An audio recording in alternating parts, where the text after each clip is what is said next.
Okay, so this part about memories that not many people are aware of is whenever we're triggered, that's a memory showing up. Okay, so say, for example, what's a good trigger? Something happens, somebody says something or does something, and we feel really annoyed by it or we feel frustrated by it. That will be a memory. Okay, so triggers are very specific to us. So what may trigger me may not trigger somebody else. So that means that that memory is within me. It's inside of me. That's when I first figured out, oh, what's happening here? How come this just happened, but that person's perfectly fine with it, but this person isn't? And then I realized, okay, it's because of the information that we're holding internally, in our subconscious part of our brain. We have resources there. We have, those incidences where we've experienced this before. And so the brain's holding on to that. So all triggers are memories. If you can try and remember that and get really familiar with that, because often when we're triggered, we don't even realize we're triggered. Okay, we just feel bad. We're we go into sort of these strong emotions and we don't even realize that we're actually being triggered. So the more you can become familiar with that, the more you recognize that and become aware of it, and then use this process, that's more memories that you're working on. Okay. And remember, the more memories that we work on, the less danger signals there are, which means the nervous system will become more regulated, which therefore means less symptoms and less of whatever it is that we're dealing with, whether it's a chronic illness, whether it's chronic pain, whether it's anxiety, depression, whatever it is, that will start to change. Okay. So another way memories show up is pain. When we have pain in our body, unless it's an injury that we've just had and recovering from, because remember, all injuries we recover from. If you ever look back and think about all the injuries that you've had and you're fully recovered from it. So we always recover from injuries, but sometimes if the pain is there immediately, then you address that. But if pain continues well after the injury should be resolved and you still have pain, that's what we call neuroplastic pain, which is memory pain. Okay, so all pain, once the injury is healed, is our memories. And the important thing to remember about pain is that there's been a lot of studies done that emotional pain, physical pain, the same parts of the brain are triggered. Okay, so, and that was what happened to me. All right, I had a fall, but at the same time, I was in a lot of deep emotional distress. And my brain wired those two together, but I didn't know that at the time, that my emotional pain was also in the same part of the physical pain, because all I was experiencing was physical pain. So I went down that rabbit hole and spent years trying to address my physical pain, whereas my x-rays, MRIs, everything showed there was nothing wrong there. There was nothing wrong in my coccyx, is where I fell and hurt myself, but I was in pain. And then, of course, many of you know my story, that progressed onto all these horrendous symptoms and horrendous diagnoses of incurable chronic illnesses like lupus, fibromyalgia, ME/CFS, and on it went. And it was all neuroplastic. It was all coming from the same part of my brain because I hadn't healed my deep emotional pain.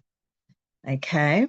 Now, if you want to know more about that, follow the amazing Dr. Howard Schubiner. He explains this beautifully, and he's done some incredible work and really doing some massive paradigm shifts out there in his world, in the medical industry, trying to teach doctors that this is what's happening for people, when they have symptoms, when they have pain, when they have, anxiety, all these kinds of things. We've got to delve deeper and look into that emotional pain. Okay. So triggers are memories, pain are memories, symptoms in our body are memories. So every time you have a symptom, whether it's fatigue, whether it's, butterflies in your stomach before you go somewhere, um, whatever it is, tingling, burning, all those symptoms that we experience, a vast range of them and different for everyone, they're all connected to memories. So the brain is signaling danger. It's a warning signal. Whenever we have a symptom, there's a warning signal. So you just kind of, at the time you have the symptom, you can just simply ask yourself, what's my brain trying to tell me? Was it that stress that I just experienced this week? Too much stress, and I didn't address that stress? Was it, that person's behavior, and I felt that strong emotion but didn't kind of know what to do about it? Just what could it have been? And remember, memories are not just what happened 20 years ago, they're what happened 5 minutes ago. They're all memories. So whatever happens, throughout our day, the brain is processing all of that data. It filters out what's important, what it needs to keep, and then it stores that as data in the form of memories in the neocortex of the brain. Okay. So what else are memories? Our thoughts. So when we have thoughts, it's particularly those ones that go in a bit of a loop, right? And we keep repeating them over and over again. Like, mine used to be, you're just useless. You're so stupid. You're you're not good at that. Those kinds of things I used to say to myself over and over and over again. Guess what? They were all memories, all linked to memories when I felt like that before, when I felt useless before, when I felt like I did something stupid before, or when someone told me I was useless or stupid, right? So they're all memories. So if you notice that, I have this repetitive thought, this intrusive thought, look for the memories where that might be linked to and work on those memories like I show you, okay? What else? So we have triggers, we have pain, symptoms, thoughts, emotions.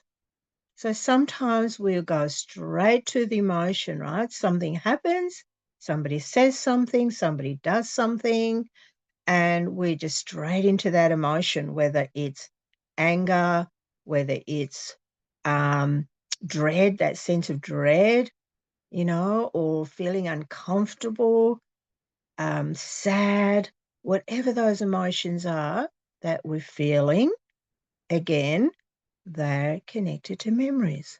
Okay, because why is it that one person will have a sense of dread and the other one won't? That person with a sense of dread has probably had many experiences where they've felt dread. Okay, so what else? Sensations in the body.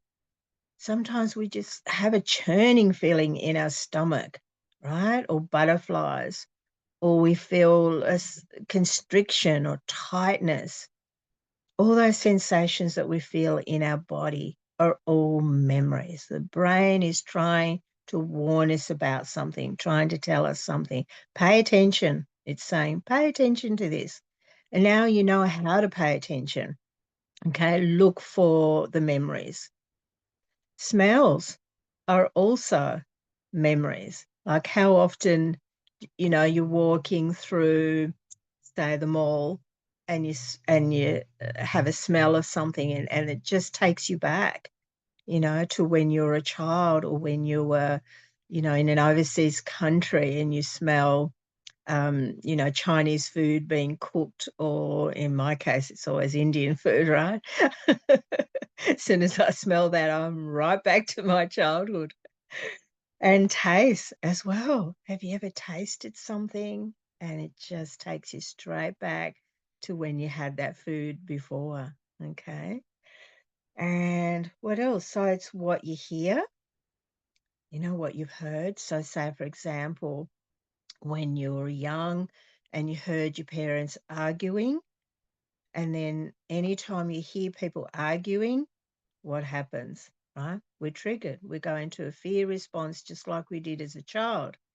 So what we hear, the sounds, of what we hear will be memories. Okay, it'll be.